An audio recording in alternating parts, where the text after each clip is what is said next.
Australia Overnight, let's have a little word to Elise Margow, negotiating expert and mediator, experienced commercial lawyer and founder of Confidentially Speaking. Now, have you noticed that the Australian society feels more and more fractured at the moment? This environment has led to an unwillingness to hear each other, and it flows on to everyday life. So how do we negotiate ourselves and others out of this mindset? And how do we accept our differences? To tell us more, here she is, Elise Margow, negotiating expert and mediator. Hi, Elise. Hi, Pat. Lovely to speak to you again. Yes, great to have you on again. So it's interesting that we, set it up this way. Negotiating with somebody else has its challenges, but then the overall environment seems to be that way. Fractured and divided. I'm not going to say. Am I going to say more aggressive or just more stuck in the mindset of not listening to others? So is this something we need to overcome? Well, I think that if we don't, we're heading on the path to not being able to work together at all. What I've noticed recently is, due to a number of factors, there was always division, but now because of algorithms, because of social media, because of AI, we are capable of putting ourselves in echo chambers. So we only hear and curate what we want to hear, and we've lost the ability to see other people's views and adapt to them, because if you can curate your own news feed, yes, you don't have to read views of other people. If you can curate which music you listen to, you don't have to listen to music that might be a bit different. And so we've become very fractured in that sense, and we've lost the art of listening to that which might not be what we want to or what we used to. Yes. And that creates an aggression when we try and defend ourselves, because this is what I love, and now you're telling me I've got to listen to something else, whatever it is. Gotcha. But I want to defend what I like. So I'm going to keep defending it, and I don't want to listen to you because that might make me think a little bit too much. Yeah, so fractured, that echo chamber that you talk to, you're creating or, creating or curating your own news feed and your own world. And also the individualism. I wrote down the word as you were saying that we now all have our own platform, and, this is what I believe, as you say, and this is what I hang on to, and don't tell me any different. That sort of connects to the whole social media as well. Exactly. And so when you get to that part, you find that even in families, people can't speak to each other because, if you have a different political view from me, how dare you sit at the same table and tell me about it? You must be a really horrible person because you voted for X and not for Y, or you don't agree with my views on, and I'm not going to mention specific hot topics, but let's say you don't agree on my views about using electric cars, for example. Therefore, you must be a bad person because only noble people have the same view as me. Yes. It's sad, isn't it? The death of that, being able to hear other people's point of view, understand that point of view. I mean, that's what a creative thinker does as well there, Elise. Being able to, do they say hold two thoughts in your mind at the same time? Is that, that it can be that, or maybe it's that. But people see that as weakness too sometimes, don't they? Well, I think there's a difference between weakness and listening and hearing what the other person has to say. That doesn't mean you have to agree with it, right? And that's where negotiation comes into it, because when I go into a negotiation, I'm expecting to hear something that I might not want to hear, because if the person was accepting what I said, we wouldn't be negotiating about it, right? So the very art of negotiation is actually listening to someone who might not agree with me or might not want to give me what I want. And then how do I work with them? Because if they don't want to give me what I want initially, and I say, well, then they must be a bad person, where do we go from there? Well, there you are. I want to hear the next bit of this. Elise Margow is with us, negotiating expert and mediator on Australia Overnight, because, I'm tempted to say, let's go to the next step, that if somebody's stuck in their way, Elise, in their mindset, and they just won't see any other way, it's almost impossible at times. You've got to use other tactics maybe. How do you, I guess that's your job, and you can't just walk away, or maybe you can. Maybe that's part of the what you need to do to sort of at least take the heat out of it. But how do you sort of bring them back into at least hearing what you're saying? Well, the first part about it is how you approach it. If you're going to walk into a room or a discussion and you're immediately playing the person and thinking they're wicked, and you're immediately thinking, well, their views are ridiculous and I have the superior knowledge in the room, then you're setting yourself up for a fail.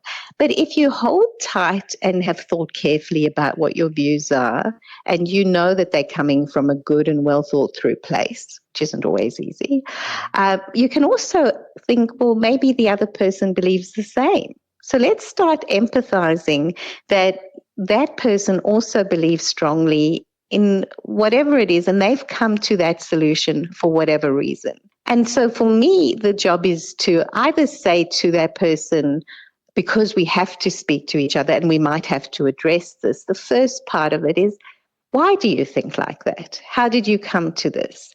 And listen to what they say. Play the idea, not the person. I've found many a time, and I'm a person who sometimes comes to a decision quite quickly, and I think I'm right. I think I've done enough research. Yes. And then someone will mention something. I go, wow, never thought of that. Never thought of that. And once they start bringing that in, I start thinking, well, is this reasonable? Does this make sense? Yes. Well, maybe that also fits within my viewpoint. Maybe I can accommodate it. And many a time you can. Sometimes what they're saying you still don't relate to, but if you can see that they're coming from a good place, then you can start thinking, well, why did they come to that place? Why are they in that place? Now I have to decide, do I want to persuade them? Is it worth my while time? Right. Or is it okay for us to hold two different views? In a negotiation, my job is to try to persuade them to come on over to my place and sit there, but accommodating where they're coming from. So I use what they believe and where they want to be to persuade them that what I want actually fits into that model. Right. Oh, there's so much there. What they believe and where they want to be, there's a key. Yeah. So sort of get to just work that out and then try to use what you're saying to lead them there. And you're digging a bit deeper to understand why they came to this mindset. So you're going to the roots of the situation more so. Yeah, exactly. And so that's what we do. If it's important enough for us then to take it to the next step, because it actually affects both of us. It's, where we live, how we live, what we eat if we're in the same household, then maybe it's worth having a really good discussion and working out how we can, I'm using the word marry, but marry these beliefs or thoughts together so that we can live in a harmonious manner, right? And it may be a bit of give or take, or we may be able to persuade each other to take the one position or the other. The other part of it, and you did mention that, is when to walk away. Does it really matter if I'm at work who you voted for, if you're my colleague? No. Does it matter? Is it my job at work to try and persuade you to vote for the person I want to, or to hate the person I hate?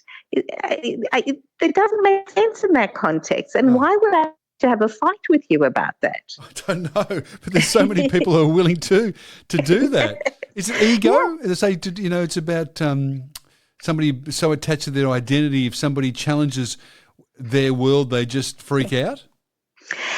Part of it is ego. Part of it is, I think it's also the society in which we live, where people are used to just saying what they want and having a platform regardless. And that's social media, whether it's the horrible TikTok or, could be Instagram, the old-fashioned Facebook. These are parts where I have my own platform. So I already have a platform. And because I might say outrageous things, I might get more followers than you do because you're more nuanced.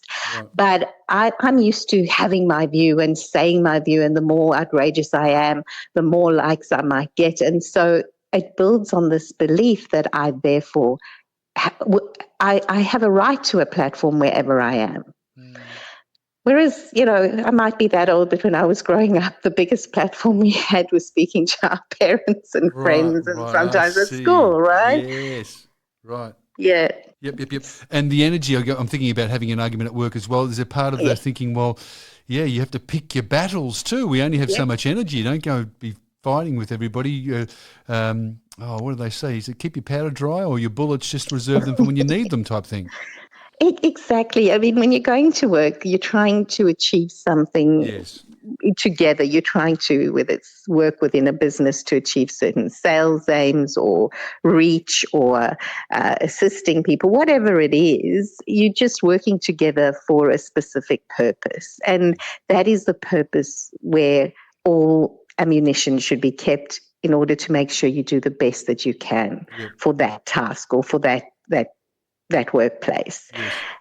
And the way to do that is also to keep your personal life and your personal thoughts way away, unless it really affects you because what they're asking you to do doesn't marry with how you'd like to live your life as a whole.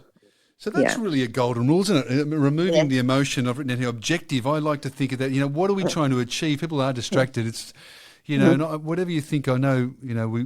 I've sort of Donald Trump as an example. I think we've spoken about this. The tactics to achieve the objective. So he's taken doesn't care what anybody thinks of him. The emotions out of it. I just want to achieve that objective down the road. So I'm going to do all this. To do that. So anyway, I'm not taking us off track, but you're right. When you're at work, you've got a goal, an objective. Why get distracted with all this other stuff? And it takes you from A to Z and then back to, B. So, just focus on where you're going. Yeah, and then don't play the person, right?